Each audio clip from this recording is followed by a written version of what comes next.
জিব্রাইল আলাইহিস সালাম বলতেছে, ইয়া রাসূলুল্লাহ সাল্লাল্লাহু আলাইহি ওয়াসাল্লাম রাহমাতাল লিল আলামিন, আল্লাহর বন্ধু, এই সিদরাতুল মুনতাহা থেকে সামনে আর এক পা আগানোর মতো ক্ষমতা আমি জিব্রাইলের নাই।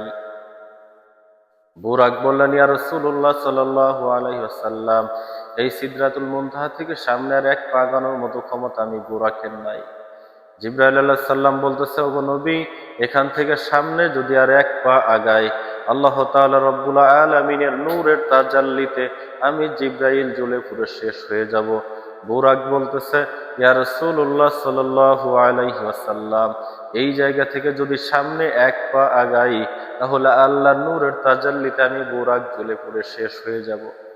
নবীজি সাল্লাল্লাহু আলাইহি ওয়াসাল্লাম তখন বললেন, জিব্রাইল, তুমি যেতে পারবে না, বুরাক যেতে পারবে না, তাহলে আল্লাহ তাআলা রব্বুল আলামিন আমাকে যে দাওয়াত করেছেন আরশে আজিমে আল্লাহর সঙ্গে দিদার করতে হবে, আমি তাহলে এখান থেকে আল্লাহর দরবারে আরশে আজিমে কিভাবে যাব?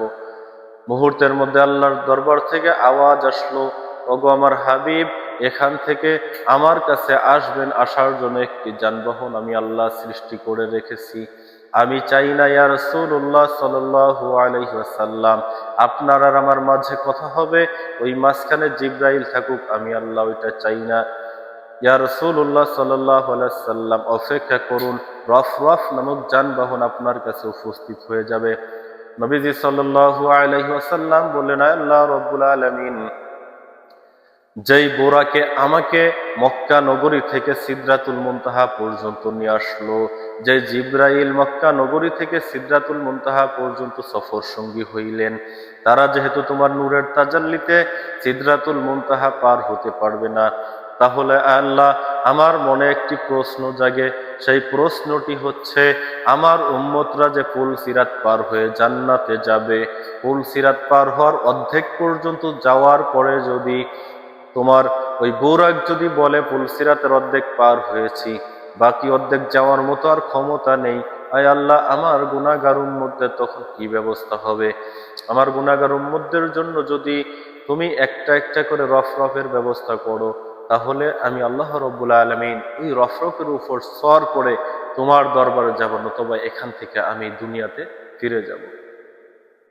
আল্লাহ তাআলা রব্বুল আলামিন বললেন, ওগো আমার হাবিব, আপনাকে খুশি করার জন্য, আপনার গুনাহগার উম্মতদের জন্য আমি মিরাজের ঘোষণা করেছি। আপনাকে খুশি করার জন্য, আপনার গুনাহগার উম্মতদের জন্য বুরাকের ব্যবস্থা করেছি। ইয়া রাসূলুল্লাহ সাল্লাল্লাহু আলাইহি ওয়াসাল্লাম, হাবিবুল্লাহ, আপনি আমার বন্ধু, বন্ধুকে খুশি করার জন্য এই ঘোষণাও আমি করতে পারি।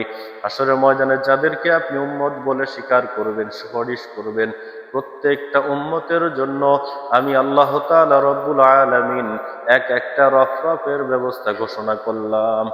সুবহানাল্লাহ।